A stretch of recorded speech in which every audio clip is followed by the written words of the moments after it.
Salut Jane, ça va? Moi, je vais très bien. Je suis à la Belgique. Il a beaucoup de choses à faire et il fait beau.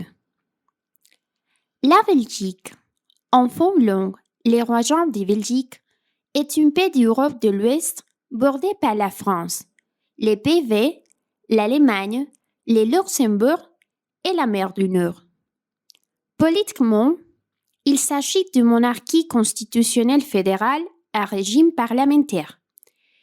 Elle est l'un des 6 pays fondateurs de l'Union européenne et accueille dans sa capitale, Bruxelles, les conseils de l'Union européenne, la Commission européenne, les commissions parlementaires et 6 sessions plénières additionnelles du Parlement européen, ainsi que des autres organisations internationales comme l'OTAN.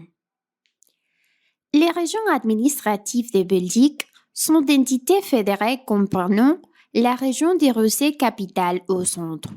Ils sont officiellement bilingues, mais très majoritairement francophones.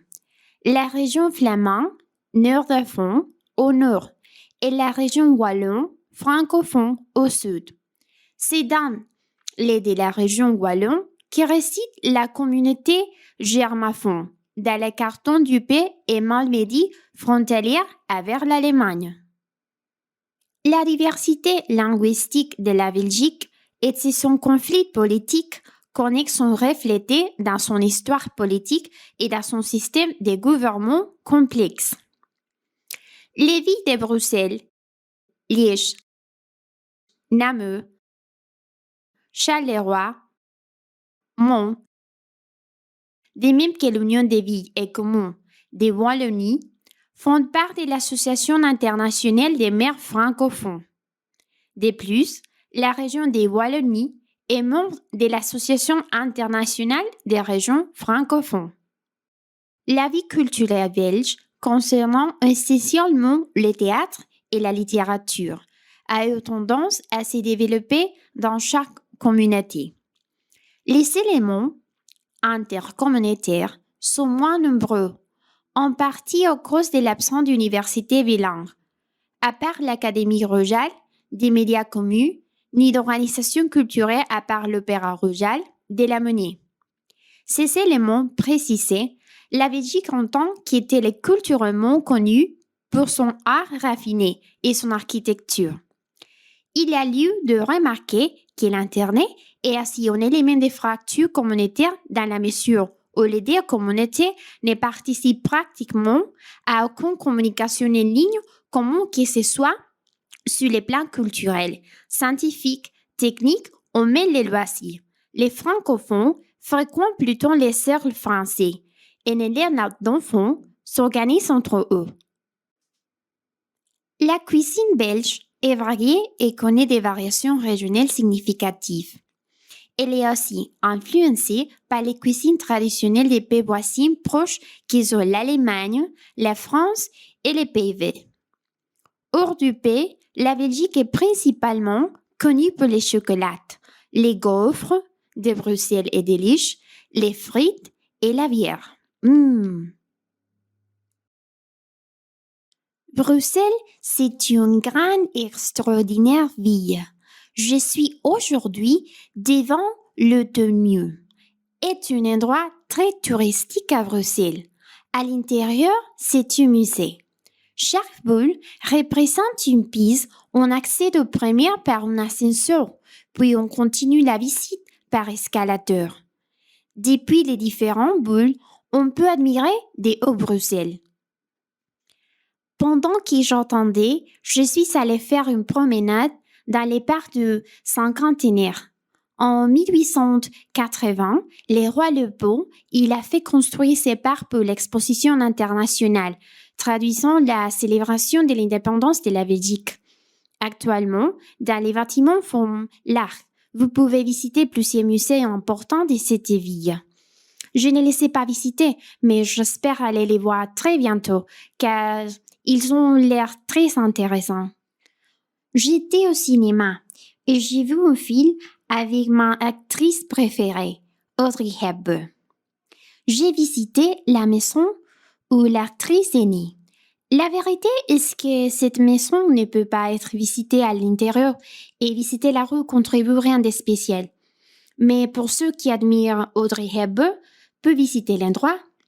Une simple plaque sur la porte de l'immeuble indique les jours où l'actrice est née. J'ai vu aussi les Manneken Pis. Créé en 1388, les Manneken Pis est l'un des symboles les plus représentatifs et précieux de Bruxelles. Les Manneken Pis est une petite statue d'un 50 centimètres qui représente un petit garçon effondré en train d'uriner sur l'eau d'une fontaine. Cet emblème se trouve dans la partie ancienne de la capitale belge, entre Le Tuf et Chêne, à côté de la Grande Place. Avec le chocolat, la bière, la commune et la Grande Place, le petit Manneken Pis occupe une place privilégiée parmi les emblèmes de la ville de Bruxelles. Il s'agit de l'une des visites les plus importantes de la ville. La photo de ces petits bonhommes enfants ne peut donc pas manquer parmi les souvenirs des touristes. Il existe également une version féminine bien moins connue, tout près de la Grande Place, appelée Manneken Pis. J'ai marché sur la Grande Place et la place centrale de la ville belge de Bruxelles. Mondialement renommée pour sa richesse ornementale, elle est bordée par les maisons des corporations, l'hôtel de ville et la maison du roi. Victor Hugo l'a considérée comme l'une des plus belles places du monde. Elle a été inscrite en 1998 sur la liste du patrimoine mondial de l'UNESCO. Lieu historique, elle a vu se dérouler de nombreux événements heureux ou tragiques. Entre autres, en 1523, le premier martyr protestant, Henri Vaux et Jean van Eschen, y sont brûlés par l'Inquisition.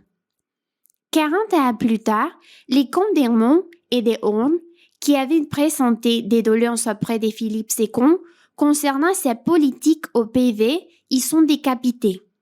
Cela déclencha le début de la révolte armée contre la dénomination espagnole dont Guillaume d'Orange prit la tête.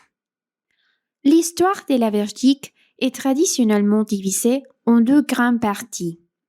D'une part, celle des territoires qui formeront après 1830 les territoires de la Belgique proprement dite.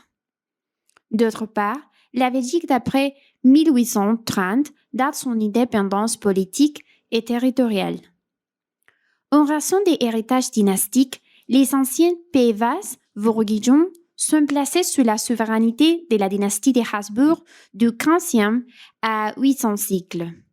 Les Pays-Bas espagnols sont plus particulièrement rattachés par union personnelle à la couronne espagnole puis autrichienne. Après la Révolution française et l'événement des guerres napoléoniennes, les congrès de Vienne créent un royaume uni des Pays-Bas qui rassemble les anciens territoires de la République des Provinces-Unies, actuel territoire du royaume des Pays-Bas, les territoires des anciens Pays-Bas du Sud et de la principauté de Liège, correspondent à l'actuel royaume des Belgiques. L'antagonisme religieux et peu partie économique opposant les deux anciennes provinces, toutes sont issues de l'indépendance de la Belgique. Les grandes puissances européennes s'accorderont pour placer sur le trône du nouveau royaume le 4 juin 1831. Le prince allemand Léopold de Saxe-Cobourg-Gotha, qui devient Léopold Ier, premier roi des Belges. J'ai aussi fait du shopping. J'ai trouvé un cadeau pour toi. J'espère que tu vas aimer. J'adore Bruxelles, surtout les cafés et les restaurants. Je suis très fière de moi parce que j'ai beaucoup parlé français. J'essaie par exemple acheter un sandwich. Ma prochaine destination est Rome. Je te proviens à mon retour. Je t'embrasse. Bisous et à bientôt.